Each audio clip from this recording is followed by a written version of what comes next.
안녕하세요. 네, 반갑습니다. 네, 오늘부터 우리 관계법규 기본이론 1회차 시작하겠습니다. 저는 이현진 평가사이고요. 프라임법학원에서 1차 관계법규와 그 다음에 2차 보상법규를 같이 가르치고 있어요. 자, 오늘 수업 소개를 좀 간단히 1교시 때 할 건데요. 오늘 목요일이거든요. 목요일 수업에서는 이제 강의만 쭉 나가고요. 그 다음에 토요일에는 이제 우리가 1회차 때 나간, 지난 회차 때 나간 강의를 이제 복습 테스트를 드릴 거거든요. 근데 복습 테스트가 어려운 건 아니고 제가 강조한 것 중에서 낼 거예요. 그래서 복습 테스트는 OX 퀴즈, 그래서 맞다, 틀리다 요것만 체크하는 문제와 그 다음에 중요한 약간 용어 같은 거 있잖아요. 그래서 이 지금 기본이론 과정에서는 꼭 한번 이 개념은 알고 가야 된다. 이런 것들. 그래서 빈칸 넣기. 이렇게 시험이 있습니다. 그래서 30분을 드릴 거거든요. 그래서 30분 시험 보시고 한 10분 정도 쉬었다가 그리고 이제 나머지 시간에 제가 강평을 하겠습니다. 그래서 오늘은 강의를 쭉 듣고 그 다음에 우리 짝수 회차는 어떻게 한다? 시험을 쭉 보시고 강평을 들으시면은 충분히 따로 시간을 안 내서 복습을 안 하시더라도 충분히 저는 이제 여기서 공부를 충분히 할 수 있다고 생각을 합니다. 그 다음에 이제 준비물은 사실 요거예요. 프라임 감정평가 관계법규 기본서 요거 책 새로 나왔거든요. 그래서 요거를 준비해 주시면 되고 사실은 내용을 안에 보시면은 막 기본서 같이 막 엄청 빡빡하게 돼 있잖아요. 그래서 사실 요게 이제 요 한 권으로 충분히 단권화 할 수 있도록 제가 만들어 놨거든요. 그래서 요게 어떻게 보면은 이제 기본서이자 서브다 이렇게 생각하시면 될 것 같아요. 그래서 요걸로 이제 쭉 단권화 하시면 되고요. 그 다음에 제가 이제 프린트물이 나가는 게 있는데 그게 뭐냐면은 미니 법전 이렇게 거창하게 좀 만들어 놓긴 했지만 사실 이거 3단 법전이에요. 3단 법전. 그래서 제가 이거 파일로 올려놨거든요. 그래서 요 최신 계정으로 제가 올려놨어요. 그래서 저희 내년에 24년도 1차 시험에 있어서 딱 필요한 그 법조문들 있죠. 그거를 좀 보시면은 좋을 것 같아요. 그래서 요건 이제 보충 자료라 생각하시면 되고요. 자, 그 다음에 이제 질문이나 아니면 뭐 상담 이런 것들은 제 여기 카페 요 주소로 오셔가지고 수강생 등업 신청을 하시면 됩니다. 그래서 요 공부 질문 게시판에 올려주시면은 제가 답변을 달아드립니다. 그리고 이제 간단한 과목 소개를 할게요. 보시면은 우리 감정평가 관계법규잖아요. 그래서 사실 평가사가 되시면은 꼭 써야 할, 그 다음에 꼭 알아야 할 법률들로 구성이 되어 있거든요. 그래서 제일 첫 번째 나오는 게 뭐냐면 국토의 개입 및 이용에 관한 법률입니다. 이 법률이 제일 중요하죠. 그래서 중요도가 이제 별 5개, 별 5개예요.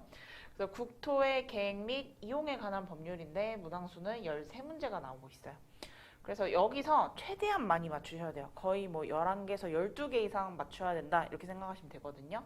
그래서 강의 계획서 보셔도 지금 국토법이 제가 이제 국토계획 및 이용에 관한 법률인데 그냥 줄여서 국토법 이렇게 말씀드릴게요.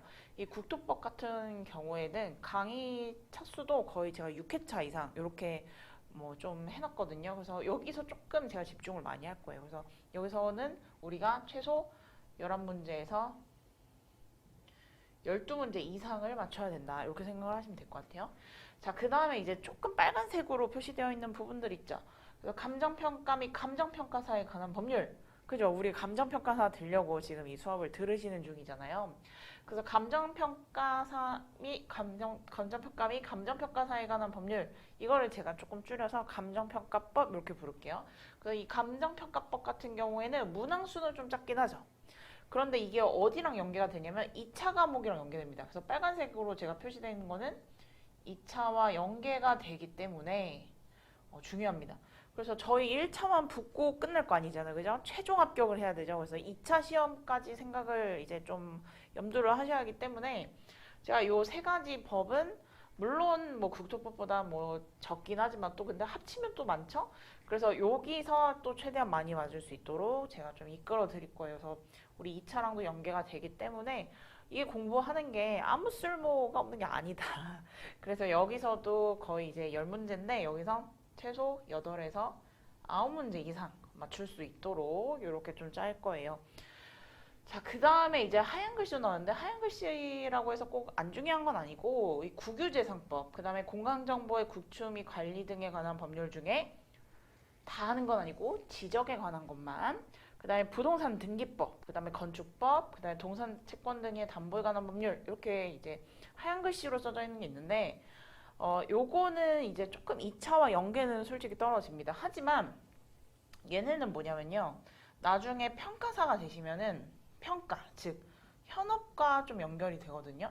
그래서 이걸 아예 안 하거나 아니면 아예 모르는 거는 말이 안 돼요. 그죠? 저희 나중에 평가사 되셔서 전문 자격사로서 어떤 부동산과 관련된 내용을 뭐 이제 의뢰인이 물어본다든가 아니면 필요한 지식을 이제 쓸 수가 있겠죠. 그래서 여기서 있는 법령들은 물론 이제 앞에 거는 뭐 중요도가 엄청 많지만 여기서는 이제 뭐 2차랑 연계되거나 이런 건 조금 덜 하지만 그래도 나중에 평가 현업에서 쓰셔야 한다. 그래서 요 문제 같은 경우에는 우리 국유재산법은 최소 3문제. 그 다음에 우리 지적에 관한 규정도 한 3문제 정도. 등기법이 조금 내용이 많거든요. 조금 어려울 수 있습니다. 그래서 여기서 2~3문제 정도. 그 다음에 이제 조금 애매한 게 있는데 건축법도 양이 되게 많아요. 그리고 이게 제일 좀 어렵다고 생각이 듭니다. 그래서 건축법 같은 경우에는 사실 양이 너무 방대하고 이제 수험 스킬적으로는 사실은 4문제 중에서 뭐 3문제 맞추기 조금 어렵고 대신 한 문제는 항상 나온 데서 나오거든요. 정의 이런 데서 나와요. 그래서 요거는 건질 수 있어요. 그 다음에 또 한 문제는 또 이제 돌아가면서 나온다든가 파트가 돌아가면서 나온다든가 좀 중요도가 이제 좀 뜨고 있는 것들 그런 데서 한 문제가 나오거든요. 그러니까 건축법은 2문제 이상을 맞추는 거예요. 그래서 나머지 2문제 안 풀 거냐 그건 아니죠. 2문제도 할 수 있는 만큼 하시고 힘드시면 2문제는 그냥 찍으시면 돼요. 그렇게 좀 전략을 가져갔으면 좋겠습니다. 동체법은 사실은 이 한 문제를 위해서 막 샅샅이 공부를 한다기보다 나올 만한 걸 한다. 그래서 한 문제 일단 도전해보고 안 되면 찍는다. 약간 이런 마인드로. 그래서 일단 요 노란색과 빨간색에서 최대한 점수를 많이 얻고요. 그 다음에 국유재산법, 지적법, 등기법 그렇게 내용이 어렵진 않습니다. 그래서 최소 각각 파트에서 3문제 정도 맞춘다. 이렇게 가시고 다만 이제 건축법이 조금 어렵다. 그래서 여기서는 딱 반만 맞추자. 이렇게 전략을 가져가시고 동체법도 한 문제를 위해서 너무 많이 공부하는 건 조금 비효율적입니다. 그래서 여기서도 제가 이제 중요한 포인트를 좀 말씀드릴게요. 그래서 결국 우리 과목 중에 1차와 2차가 연계되는 부분이 있다. 그래서 그리고 연계되지 않는 과목들 법령에서도 이 관계복귀여부, 감정평가, 업무랑 또 연결이 된다. 그러니까 저희 시험 과목, 그죠? 물론 회계학, 경제학 어렵고 중요하긴 하지만 감정평가, 관계복귀도 매우 중요한 과목입니다. 매우 중요한 과목이에요. 그래서 어떻게 현업으로 연결되냐? 제가 조금 이제 가져와 봤어요. 이 평가서를 제가 이제 직접 썼던 건데 여기 보시면은 이제 소재지, 지번 이런 걸 다 적게 되거든요. 그래서 우리 아까 지적에 관한 규정 있었잖아요. 거기서 이제 지번 부여가 어떻게 되는지 이런 것도 배우고요. 또 지목이 어떤 종류가 있는지, 대인지, 그죠? 전답인지 이런 것들도 있고요. 자, 그 다음에 용도 지역 되게 중요한 내용이거든요. 그래서 저희가 국계법에서 굉장히 자세하게 배울 거예요. 그런데 이제 제2종 일반 주거지역 이렇게 씁니다. 저희가 평가서에. 그럼 평가서에 이렇게 쓰는데 이게 뭔지, 그죠? 어떤 용도가 있는지 이런 걸 모르면 안 되겠죠. 그러니까 당연히 배워야 되는 거고. 그 다음에 이제 개별 지가 이렇게 되는데 이 개별 지가가 개별 공시지가입니다. 개별 공시지가. 그래서 개별 공시지가를 또 이제 평가서랑 같이 이렇게 병기를 하는 경우가 있어요. 그래서 이 개별 공시지가가 뭐고, 그 다음에 절차가 어떻게 되고, 효력이 뭐고, 이런 것들을 또 배우게 되고요. 자, 그 다음에 이제 건물 같은 경우도 이제 뭐 용도, 다가구, 단독주택 이런 것들도 있고요. 그 다음에 연면적, 그 다음에 뭐 규모, 사용 승인일 뭐 이런 걸 적게 되는데 또 건축법과 관련해서 또 요새 할 말들이 있죠. 그래서 우리가 평가서 쓸 때 다 이 각각의 법령들이 우리가 알아야 하는 내용이다 이렇게 생각하시면 되고요. 또 보시면은 우리가 이제 토지용계 확인원이라고 열심히 이런 걸 이제 공부 자료를 한번 체크를 해보거든요. 그래서 뭐 2종 1주고 그 다음에 우리 정비구역이고 뭐 이런 것들이 있죠. 이런 거를 이제 평가서에 이제 기재를 합니다. 그때 이제 공법상 제한이 뭔지 이런 걸 당연히 알아야겠죠. 그래서 우리가 지금 배우는 과목은 매우 중요한 과목이다. 그래서 공부 방법은 어떻게 하냐? 그러면 시험 범위를 확정해야겠죠. 그래서 물론 제가 요 3단을 이렇게 드리긴 하지만 이걸 다 외울 수 없어요. 그래서 우리가 나중에 법준 정리도 하게 되는데 여기서 중요한 것만 체크할 거거든요. 그래서 이거 중요한 것만 체크하게 되고 그래서 시험 범위를 확정하고 그 다음에 자주 출제되는 분야, 그 다음에 예상 출제 범위 등을 기반으로 제가 중요도를 체크해 드릴 거예요. 그래서 제가 별 3개 해주세요. 요건 반드시 알고 가셔야 돼요. 시험장 가기 전까지 무조건 암기를 하시고 별 2개 해주세요. 자, 지금 기본 단계에서는 사실은 좀 어려우시면은 별 3개까지 하시고 별 2개는 표시만 하시고 어차피 이거 기본 이론 듣고 한 번도 공부 안 하실 거 아니잖아요. 그죠? 어차피 계속 문제풀이하고 정리하고 마지막 파이널하고 이렇게 가실 거기 때문에 지금 단계에서는 기본 이론 단계에선 별 3개만 암기하자 이렇게 보시고 그 다음에 문제풀이 단계에서는 별 2개까지 그 다음에 제가 별 하나 드릴 거거든요. 이때는 결국 우리 마지막 시험 전까지는 별 3개, 별 2개, 별 하나의 파트를 다 암기를 하고 가시는 겁니다. 그래서 힘드시다면은 조금씩 늘려가면서 공부하시는 것도 괜찮아요. 자, 그 다음에 제 수업은 사실 이제 기본 이론 파트는 뭐 2차도 그렇고 PPT로 합니다. PPT로. 그래서 조금 시각적인 뭐 사진이라든지 그림을나 도표를 좀 활용하려고 하고 있거든요. 그래서 우리 PPT로. 그래서 암기는 참 어렵긴 하지만 최대한 쉽게 접근하려고 좀 노력을 해볼게요. 그리고 제가 아까도 말씀드렸듯이 짝수회차마다 뭐가 있다? 복습 테스트가 있다. 그래서 엄청 어렵고 뭐 이런 건 안 낼 거예요. 우리가 1회차 때 그러니까 홀수회차 때 공부했던 것들 제가 다시 한번 복습하는 차원으로 내드린 거기 때문에 강의만 열심히 들으셔도 다 풀을 수 있습니다. 그래서 복습 테스트 통해서 누적 암기하자. 그래서 우리 시간표를 보시면은 이제 1차 시험 같은 경우에는 1교시가 뭐가 있죠? 민법, 경제학원론, 부원론이 있습니다. 부동산원론. 그래서 이제 아침에 이걸 쫙 보고, 그죠? 오전에 딱 이걸 보고, 그 다음에 조금 심신이 지쳐요. 특히 이제 경제학이 좀 어렵게 나올 때가 있죠. 그 다음에 이제 2교시로 가시면은 이제 쉬는 시간 가지고, 그 다음에 2교시를 시험을 보시면은 이제 여기서 이제 관계법규가 나오고요. 그 다음에 회계학이 나와요. 이거 시험지를 같이 주거든요. 혹시 시험 보신 분들은 알겠지만 시험지를 이렇게 같이 줘요. 그리고 이제 시험 시간이 80분이죠. 그죠? 각 과목당 40분씩 이제 배치가 되어 있는데 그러면은 관계법규 40분, 그 다음에 회계학을 40분 이렇게 풀진 않으시겠죠? 이렇게 풀시면 안 돼요. 그래서 사실은 관계법규에서 시간을 아껴서 저희 시험이 좀 회계하기 어렵거든요. 회계하기 어려운 해가 조금 있기 때문에 그래서 40분을 관계법규에 다 쓰는 건 아니고 물론 40분 이렇게 배분이 되어 있긴 하지만 시험지를 같이 주기 때문에 회계학에서 조금 더 썼으면 좋겠어요. 10분에서 20분 이상. 그래서 우리 관계법규는 25분 안에 사실은 좀 빠르신 분들은 20분 안에도 푸시기도 하거든요. 그래서 20분에서 25분 정도로 잡으시고 나머지 시간 있죠? 그걸 어디에? 회계학으로. 그죠? 회계학에 쓰셔야 돼요. 그래서 회계학을 보통 명과 작성하는데 이 명과 하는 것도 사실 쉽지 않다고 생각하거든요. 그래서 회계학을 조금 더 시간을 많이, 그죠? 조금 더 시간을 많이 풀기 위해서 우리 관계법규를 진짜 딱 1하면 1, 딱 이렇게 탁탁탁탁 이렇게 바로 톡톡톡 튀어나올 수 있도록 암기를 하셔서 내용을 정리하셔서 여기서 시간을 세이브를 하셔야 합니다. 자, 그 다음에 이제 또 맛보기로 보자면은 우리 2차는 몇 과목이죠? 총 3과목입니다. 그래서 실무, 보통 이렇게 말하죠. 실무, 이론, 법규. 그래서 일단 제 파트만 제가 약간 빨간색으로 썼어요. 그래서 보시면은 마찬가지로 1교시에 실무, 그죠? 실무가 들어가고요.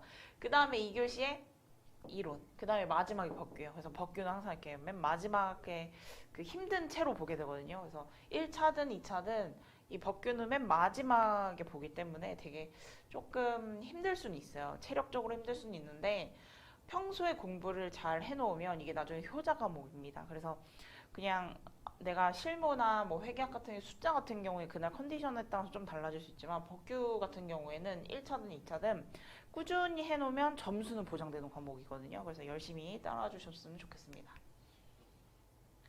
자, 그래서 간단하게 다시 정리해보면 1차는 꽈락을 피하고, 그죠? 그래서 30 몇 점 이렇게 맞으시면 안 돼요. 그래서 다 모든 과목이 40점 이상 맞으셔야 되고요. 그 다음에 평균은 60점 이상.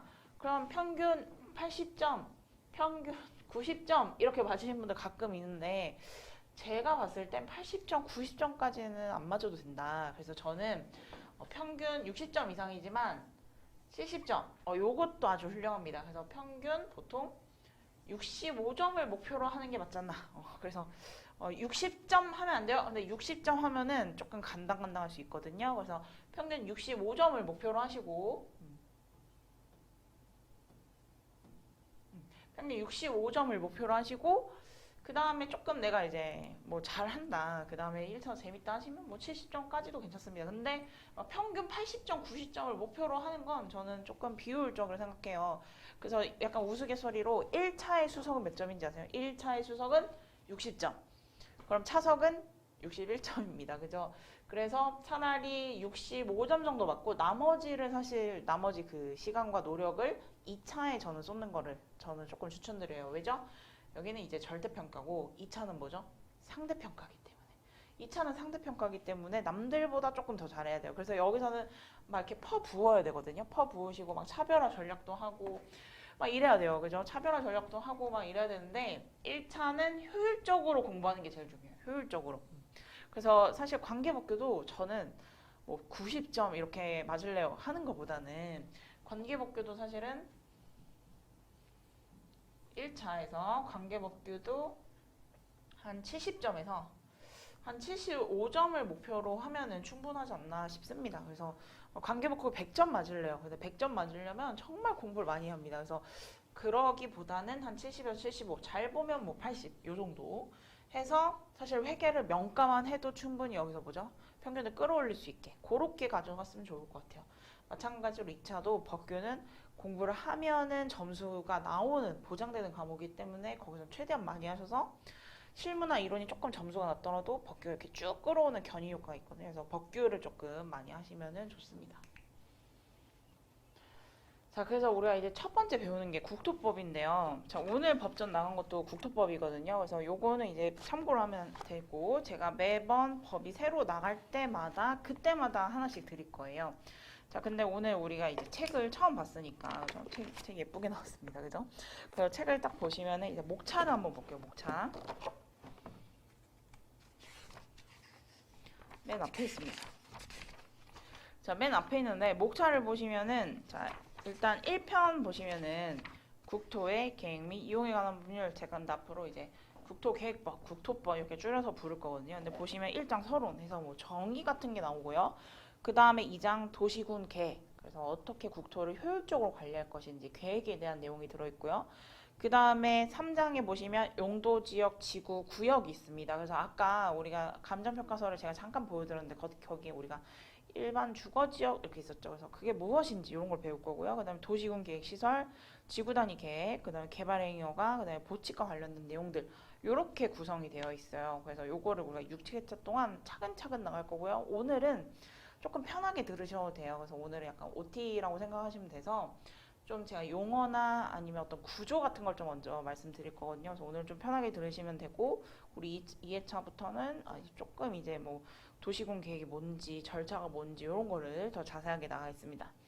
그 다음에 이제 제 2편 나가시면 뭐죠? 감정평가 및 감정평가사에 관한 법률이죠. 1장 보시면 총칙. 그래서 모든 법률은 우리 제 1조의 목적이 나오고요. 2조에는 정의가 나옵니다. 그래서 그런 총칙 같은 내용, 그 다음에 개념에 대한 내용 그런 걸 보고요. 그 다음에 제 2장을 보시면은 감정평가 법인 등 이렇게 있어요. 그래서 뭐 감정평가 법인은 어떻게 설립하는지, 평가사는 어떻게 되는지 이런 것들. 그 다음에 제 3장의 행정처분 관련 규정, 그래서 뭐 징계나 과징금. 그래서 요런 게 사실은 우리 요번 2차 시험에서, 사실 2차 시험에서 나왔습니다. 그래서 요런 것들, 그 다음에 제 4장의 보칙 및 벌칙이 있죠. 그래서 1차에서 중요한 내용도 보고, 그 다음에 2차에서는 또 어떻게 나왔는지 제가 쉬는 겸, 그죠? 쉬는 시간 겸, 그래서 한 번씩 이렇게 말씀드리겠습니다. 그래서 요때는 1차는 이렇게 접근하고요. 2차는 이렇게 접근하고, 이렇게 말씀드릴게요. 자, 그 다음에 3편 보시면 부동산 가격 공시에 관한 법률 이렇게 나와 있죠. 그래서 요거를 우리가 부동산 공시법 또는 부공법 이렇게 줄여서 많이 말을 하거든요. 근데 보시면 1장도 마찬가지로 총칙. 여기서 이제 목적과 정의를 보고, 그 다음에 지가의 공시. 사실은 우리 부공법 같은 경우에는 지가의 공시가 제일 중요해요. 특히 뭐냐면 표준지 공시지가요. 표준지 공시지가 누가 합니까? 평가사갑니다. 그죠? 그래서 감정평가사가 하는 공적인 업무이기 때문에 우리 표준지 공시지가 중요하고요. 그 다음에 표준지 공시지가에 이제 비준표 등을 적용해서 개별 공시지가를 만드는데 이 개별 공시지가가 추후에 과세에 적용이 되는 것들입니다. 그래서 개공도 중요한데요. 제가 개별공시지가, 제가 개공 이렇게 좀 짧게 말할게요. 이 개별공시지가도 중요한데 개별공시지가는 사실은 이제 시무청장이 합니다. 하지만 저희 평가가들이 뭘 하냐면 개별공시지가의 검증 업무를 담당하고 있어요. 그래서 개공도 중요합니다. 개별공시지가 중요해요. 그래서 사실 우리 부동산 가격 공시에 관한 법률은 사실 2장의 중요도가 좀 몰려 있어요. 그래서 지가의 공시 여기 조금 자세하게 볼 거고 그 다음에 3장의 주택 부동산 가격 공시위원회 제5장 보충 이렇게 있죠. 네, 요거 가볍게 볼 거고요. 그 다음에 사평 국유재산법을 보면은 사실 우리가 평가를 꼭 사유재산만 하는 건 아니고 이렇게 국공유재산이 의뢰가 들어옵니다. 법령상. 그래서 국유재산을 평가할 때 그죠? 이게 무슨 일반재산인지 행정재산인지 알아야 할 거 아니에요. 그죠? 그래서 우리 1장 총칙, 총괄청, 3장, 4장 있죠. 3장, 4장이 중요합니다. 그래서 행정재산, 일반재산. 그래서 이게 뭐가 차이점이 있는지, 뭐가 있는지 법령의 내용이 이런 것들을 볼 겁니다. 자, 목차 한 장 넘어가 보시면요. 제5편 건축법인데 건축법은 사실 저희 강의계획서 보시면 맨 마지막에 있어요. 그래서 맨 마지막에 볼 거고요. 그래서 건축물의 뭐 건축, 대지, 도로, 그다음에 구조, 재료, 뭐 지역, 지구의 건축물 이런 것들을 좀 살펴볼 겁니다. 그래서 시험에 나올 만한 것, 중요도가 높은 것들 그렇게 해서 제가 한번 체크를 해드릴게요. 자, 그다음에 공간정보의 구축 및 관리 등에 관한 법률은 뭐였죠? 지적과 관련된 규정만 출제됐습니다. 그래서 2장 보시면 지적 제3장에 지적 측량이 있어요. 그래서 지적에 관한 내용만 그리고 또 평가할 때 필요한 부분들이 있죠. 그거를 제가 말씀드릴게요. 그 다음에 7편 보시면 부동산 등기법. 자, 우리 평가사가 어떤 업무를 하는지 혹시 아시나요?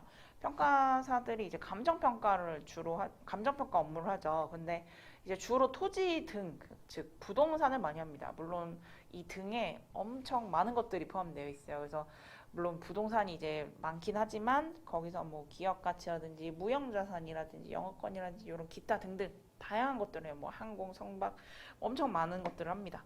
자, 그럴 때 일단 부동산을 평가할 때는요. 우리 평가들이 바로 그걸 보러 현장에 나가진 않고 현장 나가기 전에 우리 사전 조사를 해요. 그래서 이 등기, 그죠? 대장 이런 공부 자료를 다 떼서 한번 물적 확인을 하는 작업을 거칩니다. 물적과 이제 권리 관계를 한번 체크를 해보거든요. 그래서 우리 평가사에게 엄청 중요한 법률이죠. 그래서 부동산 등기법, 그래서 총칙, 등기소, 등기관, 등기부, 등기 절차 2 이렇게 지금 5장까지 있는데 그래서 관련 내용을 좀 볼게요. 특히 우리 3장의 등기부, 뭐 등기 절차 이런 것들을 조금 중요하게 또 한번 보겠습니다. 자, 그 다음에 이제 8편의 도시 및 주거 환경 정비법인데 우리 도정법 같은 경우에는 제가 이제 도정법 이렇게 좀 짧게 말할게요. 이 도정법 같은 경우에는 저희 2차 시험에 직접적인 과목은 아니거든요. 그러니까 아까 부공법이나 간평법 같은 경우에는 사실 저희 큐넷 들어가 보시면 2차 과목에 들어가 있어요. 근데 도정법은 안 들어가 있단 말이죠. 그런데 저희 시험에 2차 시험에 최종 몇 번 나왔냐면 최근에 몇 번 나왔냐면 3번 나왔어요. 3번. 많이 나온 거예요. 3번 많이 나왔어요. 근데 왜 그러냐면 도정법에 보시면 토지부 3법을 준용한다 이런 규정이 있거든요.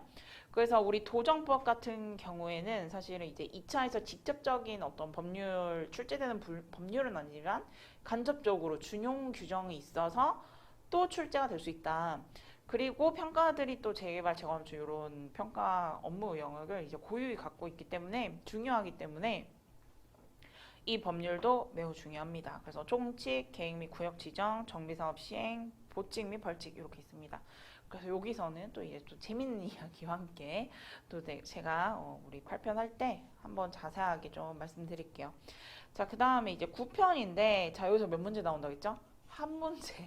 그래서 한 문제 나오는데 여기서 이거를 엄청 막 할애해서 많이 하기보다는 나올 만한 것만 또 제가 9편은 또 나올 만한 것만 그래서 건축법과 우리 동체법 같은 경우에 제가 강의기획서 맨 마지막에 몰아놨습니다. 그래서 거기서 이제 중요하고 이제 한번 알아야 할 것들 꼭 알아야 할 것들 위주로만 체크를 해드릴게요. 자, 그래서 우리가 이제 목차를 쭉 봤고요. 그 다음에 한 장을 넘어가시면은 우리 4페이지 보시면 챕터 1 서론이죠. 그래서 서론 같은 경우에는 우리 처음에 목적 정의가 중요해요. 목적 정의. 그래서 항상 모든 법을 할 때 목적과 정의를 체크하러 갈 건데요. 일단 제1조 목적 보시면 국토의 이용 개발과 보전을 위한 계획의 수립 및 집행 등 이렇게 나와 있죠. 그래서 어떻게 국토를 이용하고 어떻게 개발하고 어떻게 보전할 것인지 이런 것들을 저희가 한번 체크해 볼게요. 그 다음에 2조 정의는 보시면은 일단 별을 3개 놓을게요. 별 3개. 그래서 2조 정의 별 3개 보시면은 자 1번 보시면 뭐라고 있어요? 광역도시계획. 2번은 도시군계획. 막 좀 처음 보는 낯선 용어들이 있죠. 그리고 보시면은 도시군계획에 막 특별시, 광역시, 자치시, 자치도, 시도는군. 그죠? 조금 어색하죠. 이런 것들이 막 나와 있죠. 그래서 이제 이런 행정 조직과 관련해서 제가 또 설명을 해드릴 겁니다. 그래서 정의를 보기 전에 간단히 개념을 한번 보시면요. 국토의 계획 및 이용에 관한 법률 이거를 이제 국토계획법 또는 국토법 이렇게 많이 약칭으로 부릅니다. 행정법으로서 특히 부동산과 관련된 내용을 규율하는 보다 부동산 공법이다. 이렇게 정의를 지을 수 있습니다. 그래서 국토계획법은 행정법이고 부동산 공법 중에 하나이다. 이렇게 생각하시면 되거든요. 그럼 부동산 공법이 뭐냐? 부동산을 규제하기 위해서 300여 가지 법률을 통칭하여 우리가 부동산 공법이라고 합니다. 그래서 부동산 공법은 결국 국토법만 있냐? 그건 아니에요. 그래서 우리 부동산과 관련된 거 아까 등기법도 있었죠. 이런 것들이 다 뭐다? 부동산 공법입니다. 자, 그리고 우리가 행정법이라고 했죠. 그래서 행정법은 행정의 조직, 작용, 구제에 관한 국내 공법이다. 자, 그러면은 행정, 조직, 작용, 구제에 관한 법인데 자, 우리 국내 공법이다. 즉 반대말로 하면 뭐죠? 사법이 있죠. 사법. 사법 어디서 배웠어요? 우리 1차 과목에도 있죠. 뭐예요? 이건 개인 간에 관한 권리를 규율하는 법이잖아요. 즉 뭐죠? 우리 1차 과목에서 민법을 말하죠. 민법 등. 그래서 이건 사법이죠. 그럼 반대말 이제 사법. 개인과 개인에 대해서 규율하는 법이다. 이렇게 하면 이제 사법. 이렇게 하는데 국내 공법이다. 그럼 공법 뭐겠어요? 즉 국가와 국민 간에 규율하는 법률이다. 이렇게 생각하면 되겠죠. 이렇게 하면 쉽겠죠. 또 국가와 국가기관 간에 그죠? 국가와 국가기관 간에 규율하는 법률이다. 그게 공법이다. 이렇게 생각하면 되겠죠. 그래서 우리 공법의 반대말 뭐였다? 사법이었다. 그래서 우리 공법은 결국 국가와 국민 또는 국가와 국가 간에 국가기관 간에 규율하는 법률이다. 이렇게 생각하시면 됩니다. 그러면은 결국 조직, 작용, 구제에 관한 법인데 우리 작용, 구제는 사실은 2차에서 중요하죠. 2차에서 이걸 자세하게 배워요. 그래서 어떻게 권리 구제를 할 것인지 이런 것들 있죠. 이런 걸 이제 글로 쭉 쓰는 거죠. 자, 근데 우리 여기서는요. 이 국가 기관들이 즉 행정 주체, 행정 기관들이 어떤 액션을 하는지 우리 1차에서는 이걸 배울 거예요. 그래서 보시면은 제가 이렇게 좀 조직을 조금 이렇게 정리해왔거든요. 그래서 행정부의 수장이 누구예요? 행정부의 짱. 행정부의 수장이 바로 우리 대통령님이죠. 행정부의 수장. 행정부의 수장. 수장은 짱. 그죠? 우리나라 짱이죠. 그래서 대통령님이죠. 그 다음에 각 부서를 이제 통할하는 걸 이제 국무총리거든요. 근데 보시면은 그럼 그 각 부가 뭐냐? 제가 국토교통부 장관, 국토교통부 장관님, 요것만 일단 제가 따는데 우리 중앙부 뭐가 있어요? 국장 말고도 국토교통부 장관님, 이렇게 제가 했는데 우리 앞으로 이거를 제가 국장이라고 할게요. 국장, 줄여서 우리 국토교통부 말고도 뭐 중앙부서 뭐가 있을까요? 뭐 환경부도 있을 테고, 그죠? 또 유명한 거 기재부, 그죠? 기획재정부 이런 것도 있을 테고, 그죠? 뭐 여러 가지가 있겠죠. 그래서 우리 중앙부가 여러 가지가 있는데 저희 부동산 공법에서는 제일 중요한 사람이 국토교통부, 그 다음에 국토교통부 장관입니다. 자, 그래서 아까 우리가 행정 주체와 행정 기관을 구별했었는데 결국은 우리 행정 주체는요 국토교통부, 그죠? 그 권리와 의무를 부여받는, 그죠? 그 주체를 말하는 거고요. 자, 그러면은 국토교통부 나와 하면은 그 실체가 보이나요? 안 보이죠. 그래서 안 보이기 때문에 그 일을 대신할 행정기관이 필요합니다. 이거를 종류가 행정기관 또 종류가 여러 가지가 있는데 이 중에서 이제 행정청, 그래서 행정기관, 행정청 이렇게 혼용해서 쓰기도 해요. 그래서 우리 행정기관 중에서 이제 행정청 이렇게 많이 말하죠. 즉 이제 실체가 있는 거죠. 그래서 국토교통부와 국토교통부 장관 이렇게 되는 거예요. 그래서 우리 부동산 공법, 즉 국토법에서 제일 중요한 사람은 국토교통부 장관님이에요. 그래서 국토교통부 하면 뭐다? 행정주체다. 그죠? 그 권한을 부여받는 주체. 그 다음에 그 일을 해줄 사람이 필요한 거죠. 그래서 그건 누구다? 국토교통부 장관이다. 마찬가지로 우리 지자체로 한번 생각해 보시면은 서울특별시, 서울특별시. 자, 이거는 행정 주체입니다. 근데 서울시 나와 하면 이렇게 서울시가 딱 나오나요? 못 나오죠. 그러니까 행정기관, 즉 행정청. 이거는 즉 뭐죠? 일을 대신해 줄 사람. 그게 누구다? 서울시장. 이렇게 되는 거예요. 서울시장. 그래서 2차 때는 이걸 조금 더 자세하게 배우거든요. 근데 우리 1차에서는 주체와 기관 이 개념만 이게 서울시와 서울시장, 즉 행정 주체는 그 권한을 부여받는 것인데 이거를 대신 일을 해줄 사람이 행정기관이다, 행정청이다 이렇게 생각하시면 돼요. 그리고 우리 부동산 공법에서 누가 제일 중요하다? 그죠? 여기 국토교통부 장관이 제일 중요하다. 그래서 요거를 이제 제가 여기를 떼고 이렇게 정리해 볼 거예요. 여기서 우리가 제일 상급 행정처입니다. 저희 부동산 공법에서는. 그래서 국토교통부 장관 아래 우리 특별시장, 광역시장, 도지사, 자치시장, 자치도지사가 있는 거예요. 그래서 우리 특별시장 같은 경우에 보시면은 밑에 뭐가 있죠? 구청장, 자치구. 그 다음에 광역시장 같은 경우에는 구청장과 군수 이렇게 나누고요. 그 다음에 도지사는 밑에 우리 시장과 군수 이렇게 나눠져 있어요. 선생님 왜 특별자치시장이랑 특별자치도지사에는 시장, 군수, 구청장이 왜 없나요? 자, 일단 특별자치시가 뭐죠? 예를 들면 딱 하나 있죠. 뭐가 있죠? 세종시. 맞죠? 세종시. 그 다음에 특별자치도지사는요?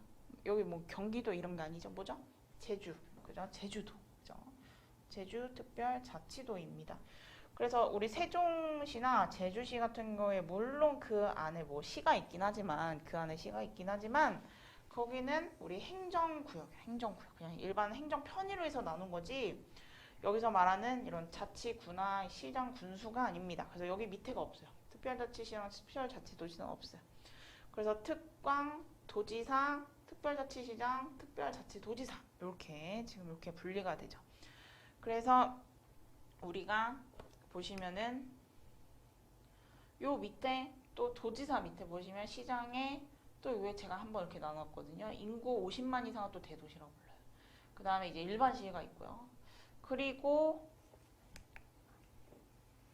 제가 지방자치법 이거는 외우는 게 아니에요. 외우는 게 아니라 보시면은 지방자치단체는 다음 두 가지 종류로 구분한다 이렇게 있죠. 특별시, 광역시, 자치시, 도, 특별자치도. 그래서 우리나라 이렇게 지자체는 이렇게 지금 구분하고 있고요. 그 다음에 이호 보시면 시군구 이렇게 있습니다. 그래서 이거 외우는 게 아니라 그냥 한번 참고하라고 제가 넣어드린 거예요. 그래서 이렇게 나눠지고 있다. 그래서 우리 지자체는 결국은 특별시, 서울특별시 나와 하면 이게 나온다? 못 나온다. 그래서 서울특별시장님이 일을 하시는 거죠. 그죠? 그래서 광역시장, 도지사, 특별자치시장, 특별자치도지사 이런 거 다 뭐다? 결국은 우리 행정기관이다. 이렇게 생각하시면 돼요. 그래서 우리가 5분만 쉬었다가 여기서 제가 조금 더 할 말이 있거든요. 그래서 여기 조금 더 자세하게 정리를 해보도록 하겠습니다.